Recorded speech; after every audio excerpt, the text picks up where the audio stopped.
and welcome. You're watching Head to Head. I'm Antonina Antosha with UATV. The Azov crisis has inevitably brought security in the Black Sea to the forefront of NATO's agenda. Just to remind you, Russia is continuing its blockade of the Sea of Azov to Ukrainian vessels heading to or from ports in Mariupol and Berdyansk.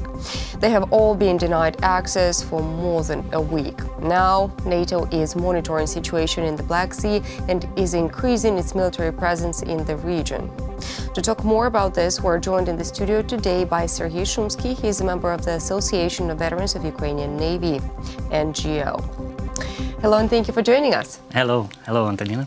Okay, so NATO allies are strengthening defense as a direct response to Russia's aggression in Ukraine. And this is what NATO Secretary General Jens Stoltenberg has said ahead of a meeting of allied foreign ministers in Brussels. Let's take a listen.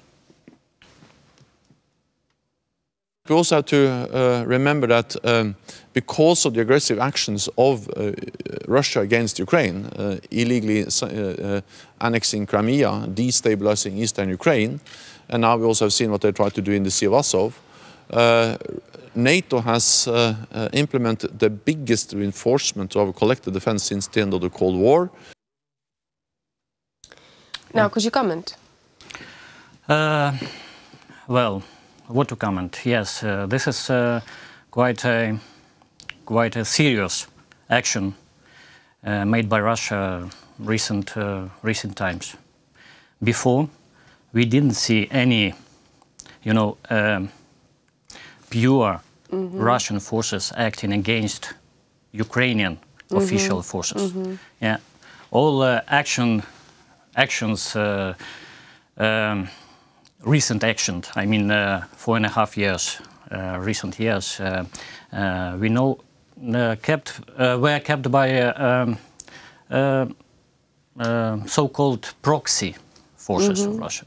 Now we see the official structures, the official armed structures of Russia acted violently against the official armed structures of Ukraine. This is a serious thing, and actually, we actually,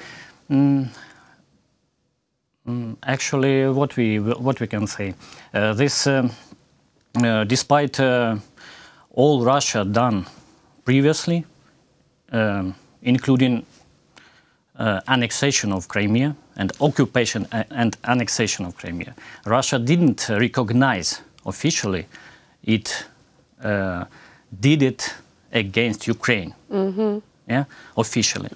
Now we see, no matter where it happened, territorial, sea or open sea, open waters, it doesn't matter for us because Russia attacked warships of Ukraine. And it doesn't matter actually whether the Crimean water belongs to Ukraine or to Russia according to the international law. It doesn't actually matter. Well, Ukraine is not the only one expressing, if I may say that, concern over Russia's actions. Ukraine is supported by at least 32 other countries, which are members of the International Maritime Organization, where Ukraine is expressing, Ukrainian delegation is expressing a protest. Now, currently, when Ukraine has so much support over this particular issue, meaning Russia attacking Ukrainian vessels in the Black Sea, on the Black Sea territory, in what situation does that put Ukraine? Well, what we see, we should open first the Convention on the Law of the Sea, the United Nations Convention of 1982. It described all the possible situation co-dealing different parties at sea, including such kind of situation. And according to this convention, warships at sea has immunities from from law of foreign countries. And no matter, I say again, no matter, is it territorial waters of the foreign countries or open waters of the sea. The foreign countries could not violate or do any attacks against warship of any other countries. It is not allowed. No matter what, if this or those ships did something wrong in their territorial water or not, it doesn't matter. Anyway, foreign countries could not attack any warships because of their immunity. Now, what we see, Russia implemented, as we saw, so-called procedure of hot pursuit. When a vessel or a ship enters territorial water of, let's say now, Russia, yeah, and made some mistakes or made some bad things there, yeah. So the officials of Russia could pursue this vessel starting from territorial water and further on till it captured it. But this could be done, and according to the Convention of 1982, this is in Article 111, but only to civilian vessels, not warships. This is the mistake, and now Ukraine should understand whether this mistake or whether this action of Russia was made by mistake, then Russia should accept it. Yeah, or in purpose. If it's mistake, then Russia should announce it was a mistake. They should return our sailors. And release the sailors. Of course, yeah. Return our ships, or vessels, warships. And I don't know, maybe even compensate our losses during this action. What if it was done on purpose? If it's on purpose, then of course we should recognize it. This is absolutely clear aggression act of aggression, according to the determination of aggression of United Nations. And if it's made by purpose, then it might be a sign that Russia actually started a war with us, because this might be a full-scale, the sign of a full-scale war. This is the first. There are two ways of starting war. First, it's announcement, official announcement. Second way, it's starting battle actions without announcement. And these things. So the situation that is happening. It could be. No. That's not what I wanted to ask. The situation that's been going on for the fifth consecutive year in the east of Ukraine, and that's also battle actions. That's not war. That's because Russia didn't recognize themselves as a participator of these actions. They told us lots of words, not to us, but to the world. They told lots of words about proxy, some self-defense of the Crimea, if you remember. Yeah, now it's some kind of Donbass people defending their identities, etc., etc. But no Russian. They never recognize that their official troops participated in the battle actions in Ukraine. Now we see that the official armed forces or armed structures, let's say, because this is Umrud and these warships of Russian actually belongs to Coast Guard of FSB of the Russia, not Navy. But anyway, this is the official armed structure of Russia.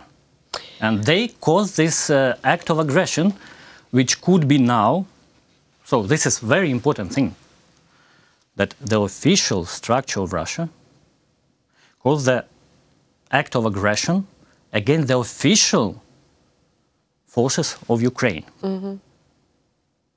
They shoot Okay, the fact that Russia blockaded the Kerch Strait for Ukrainian vessels. Ukraine is not the only one being affected by such actions coming from Russia. There is a number of other countries, NATO members, that are also being negatively affected by this fact. Now, could they take action in this situation? Well, so if you answer on your previous question, what should Ukraine do? Ukraine should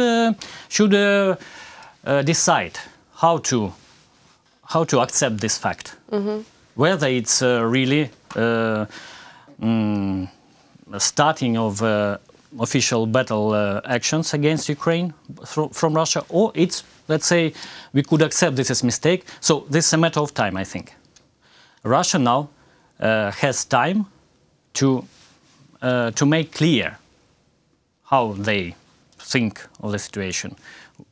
Was it a mistake or not? And Ukraine, I think, what should do the Ukraine? Should wait as much time as it possible for Ukraine, for officials of Ukraine. And how about what Ukraine thinks of the situation? And now, how? You're saying that we need to wait for an official explanation from Russia what actually happened, whether it was a mistake or the attack was done on purpose. How about how Ukraine evaluates the situation? Because we could be waiting for ages. Ukraine evaluates situation very clear and in the right way. This was exactly act of aggression according to all the international law, and Ukraine tells its opinion to all the international authorities. Based on that evaluation, could Ukraine take action against Russia? Could you? Could Ukraine take action against Russia based on the evaluation that this particular situation was an act of aggression performed by Russia against, as you said, official Ukrainian armed forces? Well, I think what Ukraine is doing now, we do in a right way. We are preparing some cases to the international court about this. We are collecting all the information and all the documents needed. So we are going like civilized, in a civilized way.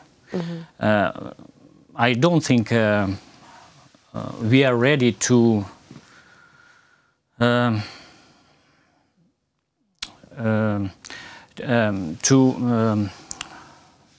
make the decision, I mean, real bad decision about war, etc., quicker from our side. We will wait till Russia decide what to do. But we are preparing. This is right, and this is good.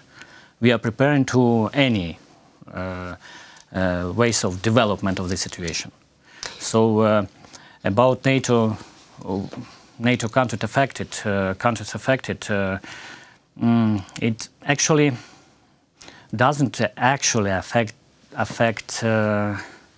affects NATO countries in that way, because that agreement between Russia and Ukraine of 2003 about the bilateral using of Azov Sea describes Azov Sea as an internal water of the two countries, and the Kerch Strait as a strait, actually, again, it is not international strait according to this law now. So this is just it through this strait, according to that agreement, could pass innocently only warships of Ukraine and Russia. No other countries, warship of other countries allowed to pass through strait. So actually, this is our bilateral, let's say, case, and direct influence on NATO, I mean military part of NATO things. I can't see. If the other situation could be when we denounce this agreement, this bilateral agreement, and because it connects to the big treaty of friendship between Russia and Ukraine, which we, as I know, are not going to prolong. So maybe then, in that case, if we denounce the agreement about bilateral using of Azov Sea, then of course this Kerch Strait would again become the international strait, and the innocent passage through this strait, all the warships of all countries would be allowed to do. So in that case, yes. But now, at this moment, it's hardly saying how exactly affects this fact, if only it affects the international law. This is and it creates an example. Let's say it was last time in 1946 when one country shooted the warships of other countries in international strait. It was in Strait of Corfu in Mediterranean Sea, when Albanians shooted Great Britain ships, the United Kingdom ships. And that's why this discussion in United Nations started. Discussions about the law of the sea. Okay, well, this is not the situation between Russia and Ukraine, so thank you so much for coming and clarifying the whole thing for us. That was Serhiy Shumskiy. He's a member of the Association of Veterans of Ukrainian Navy, NGO. Thank you so much for watching. Stay tuned with UATV for more.